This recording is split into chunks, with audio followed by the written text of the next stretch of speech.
नमस्कार किसान भाई। कृषि प्रसार चैनल के माध्यम से डॉक्टर देवेश कुमार सिंह का आप लोग को हार्दिक स्वागत है।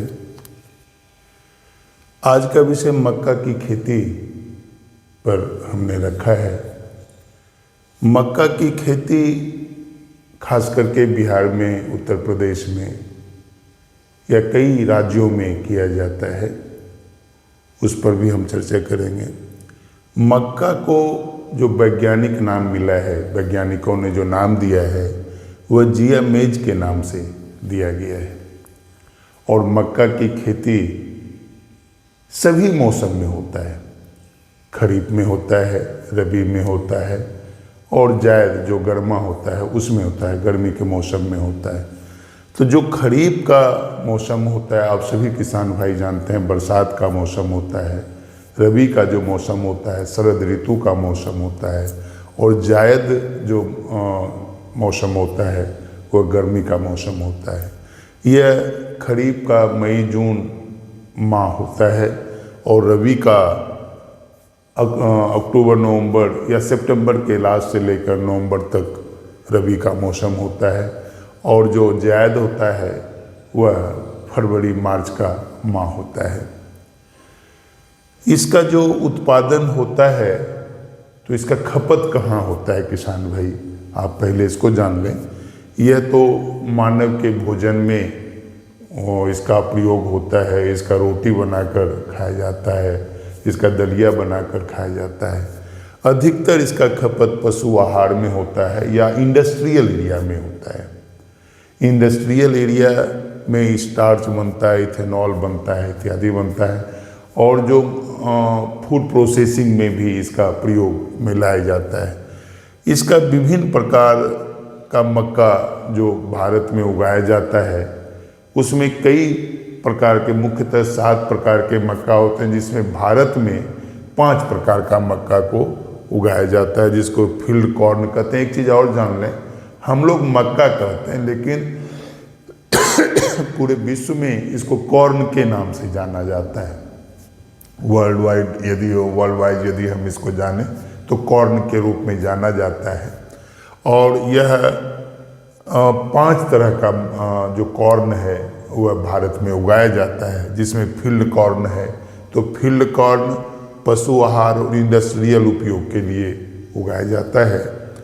और स्वीट कॉर्न जो उगाया जाता है वह सब्जी, सलाद और सूप के रूप में उगाया जाता है, जिसको स्वीट कॉर्न कहते हैं।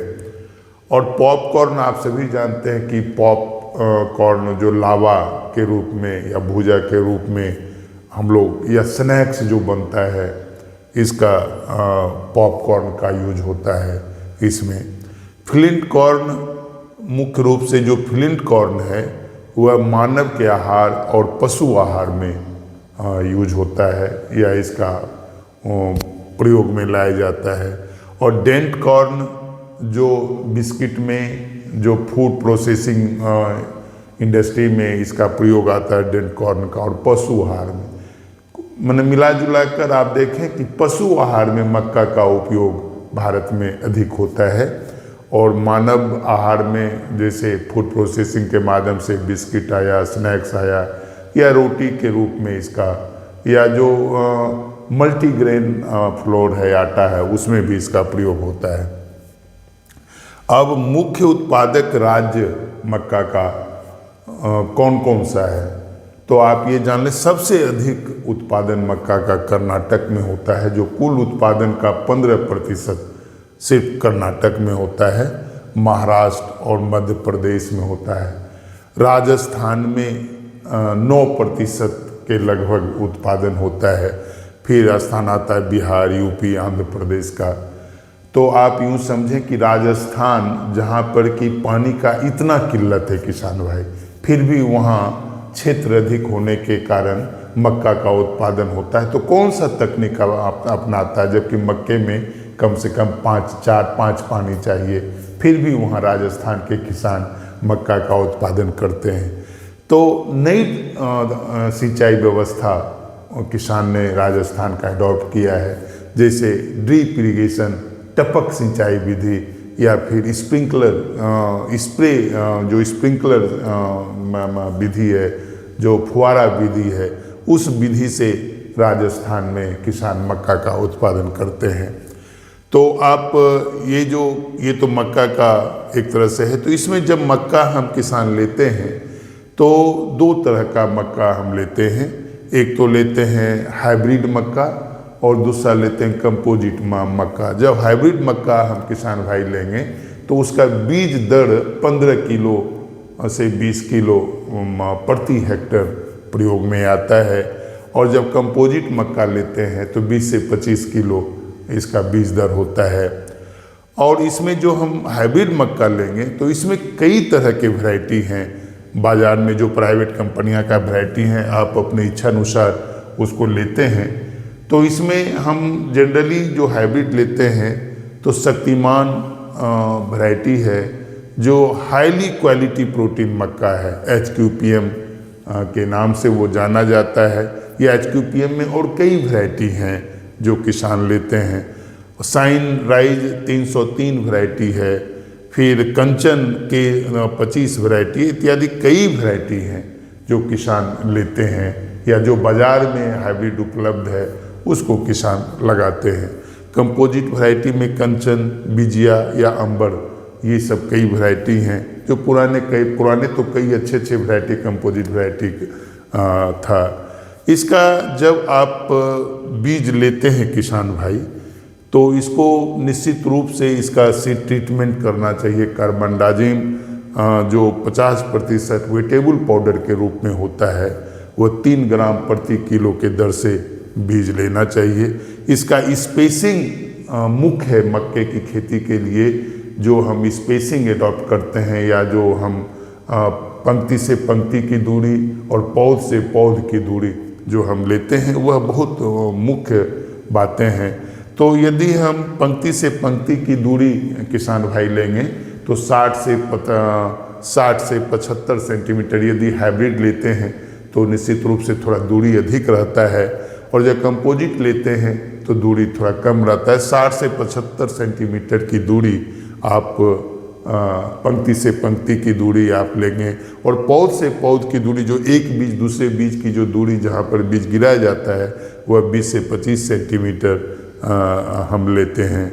और अब इसमें जो खेत की तैयारी किसान भाई करते हैं, इसमें आपको ध्यान देना है। खेत की तैयारी में कम से जो फार्म यार्ड मैन्योर है, जैसे आप जानते हैं फार्म में जो किसान गाय भैंस या कुछ भी पालते हैं, तो जो गोबर निकलता है या जो खाना का अवशेष बचता है उसमें मिलता है, या जो आप चारा काटते हैं उससे जो अवशेष निकलता है, या घर का जो भी साग सब्जी का अवशेष होता है जो सड़ा गला के बनाया जाता है, उसको फार्म यार्ड मैन्योर कहते हैं। तो फार्म यार्ड मैन्योर 5 टन लगभग प्रति हेक्टर देना चाहिए किसान भाई को। और इसको 2 से 3 जोत कल्टीवेटर से करें। फिर आप यदि मैंने एक कहने का मेरा मतलब है कि जो मक्का की खेती करते हैं पूरा खेत को भुरभुरा बना दें। उसके बाद इसमें आपको NPK की आवश्यकता पड़ेगी। तो नाइट्रोजन, फास्फोरस, पोटास, ये नाइट्रोजन 120 से 150 kg प्रति हेक्टेयर चाहिए, और फास्फोरस 60 से 70 kg प्रति हेक्टेयर चाहिए, और पोटास 40 से 50 kg प्रति हेक्टेयर चाहिए। तो जो हाइब्रिड होता है उसमें थोड़ा सा पोषक तत्व अधिक चाहिए, और जो कंपोजिट होता है उसमें थोड़ा कम चाहिए। तो इसको किसान भाई आप जो नाइट्रोजन है उसको किस रूप में देंगे और कब कब देंगे, तो आप ध्यान रखें कि जो नाइट्रोजन है 120 से 125 kg, तो नाइट्रोजन के रूप में तो आपको यूरिया मिलेगा। तो यूरिया को आप 46% प्रति 100 kg में रहता है। जैसे 100 kg यूरिया में 46 kg आपको मिलेगा, तो उसके हिसाब से आपको गणित बनाकर या कैलकुलेशन करके आपको निकालना है। तो यूरिया का या नाइट्रोजन का 3 भाग करें 120 kg में, नाइट्रोजन के 120 kg में। तो पहला जो हम देंगे वह बेसल डोज में देंगे, फास्फोरस और पोटास के साथ देंगे। और जो दूसरा और तीसरा है वह देंगे 25 से 30 या 30 से 35 दिन बाद दूसरा देंगे, और तीसरा जो देंगे तसल निकलने के समय देंगे, जो ऊपर में बाली निकलता है उस समय हम तीसरा डोज देंगे। तो ये आपको नाइट्रोजन का प्रयोग करना है। अब सिंचाई प्रबंधन किसान भाई मक्का में सबसे अधिक ज़रूरी है। तो जब सिंचाई प्रबंधन करते हैं, यदि 4 पानी देते हैं, 4 पानी मुख्य रूप से देना ही देना चाहिए मक्का में, तो 4 पानी यदि हम देते हैं तो जिस समय अंकुरन निकलता है मक्का में, उस समय आप के खेत में नमी की बहुत ज़रूरी है।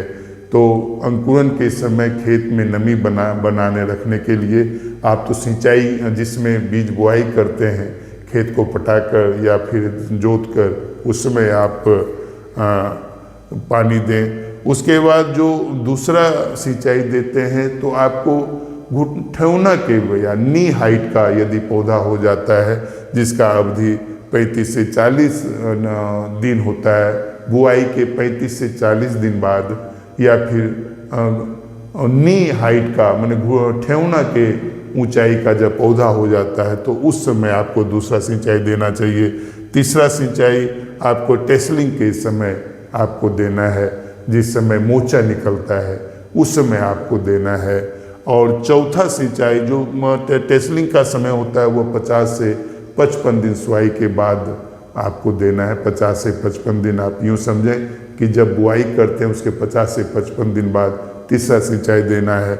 और चौथा सिंचाई किसान भाई 75 से 80 दिन बाद देना है, जब फसल में दाना लगने का समय आता है उस समय आपको देना है।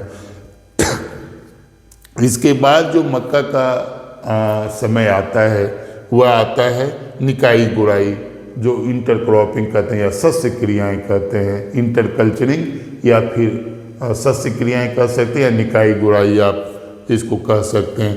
तो मक्का में घास को मजदूर से 2 से 3 दिन बाद, बुआई के 2 से 3 दिन बाद निकाल देना चाहिए। घास वो मैनुअली निकलता है, मजदूर के द्वारा निकलता है, तो इसको निकालना चाहिए। पौध की संख्या को संतुलित रखना है, जैसे उसको थिनिंग कहते हैं। किसान भाई आप देखेंगे कि जहाँ अधिक ये हो जाता है, तो आप यदि हाइब्रिड लगाते हैं किसान भाई, तो पौध की संख्या कम होती है प्रति हेक्टेयर, लगभग 53,000 प्रति हेक्टेयर पौध की संख्या होना चाहिए। यदि कंपोजिट लगाते हैं तो 75,000 के आसपास पौध की संख्या होना चाहिए। तो मक्का का पौध अधिक ना हो जाए, उसको मेंटेन करने के लिए, उसको संतुलन बनाए रखने के लिए हम थिनिंग करते हैं, अधिक पौधे को उखाड़ते हैं, जहाँ कम संख्या है वो उखाड़ कर वहाँ पर उस पौधे को लगा देते हैं। तो इस तरह से आप ये पौध की संख्या को मेंटेन रखें। उसके बाद आपको ये ध्यान में रखना है कि जब पंक्ति में पौध लगाए हैं तो मिट्टी को जड़ में, पौध के जड़ में चढ़ाना पड़ेगा। तो मिट्टी को चढ़ाकर आप वो करें, तब फिर आपको आएगा पौधा संरक्षण कैसे करना है। पौधा संरक्षण में कई बीमारी आता है, तो ये हम अगले वीडियो में आपको बताएंगे। पौधा संरक्षण में मक्का में कई कीट लगता है, उसको भी हम अगले वीडियो में लेकर आएंगे। तो किसान भाई आप ये जान लें कि अभी मक्का को लगाने का समय है। मक्का को जो भी लगाएं तो जो रिकमेंडेड वैरायटी है, जो वैज्ञानिकों के द्वारा या जो आपका अनुभव किया हुआ प्रभेद है, उसको आपको लगाएं। और वह बीज जब लगाएं तो निश्चित रूप से कार्बेंडाजिम से उपचारित करके लगाएं। कार्बेंडाजिम से उपचारित करने पर आपका जो जर्मिनेशन होगा वह स्वस्थ होगा। इन चंद शब्द के बाद अपनी वाणी को विराम देते हुए आप सभी किसान भाई को दिवाली का शुभ निकले, माँ लक्ष्मी का कृपा आपका बना रहे, और आपका शुभकामनाएं करते हैं। दिवाली के इस पवित्र पर्व के अवसर पर माँ लक्ष्मी की कृपा आप पर बनी रहे। बहुत बहुत धन्यवाद। जय हिंद किसान भाई।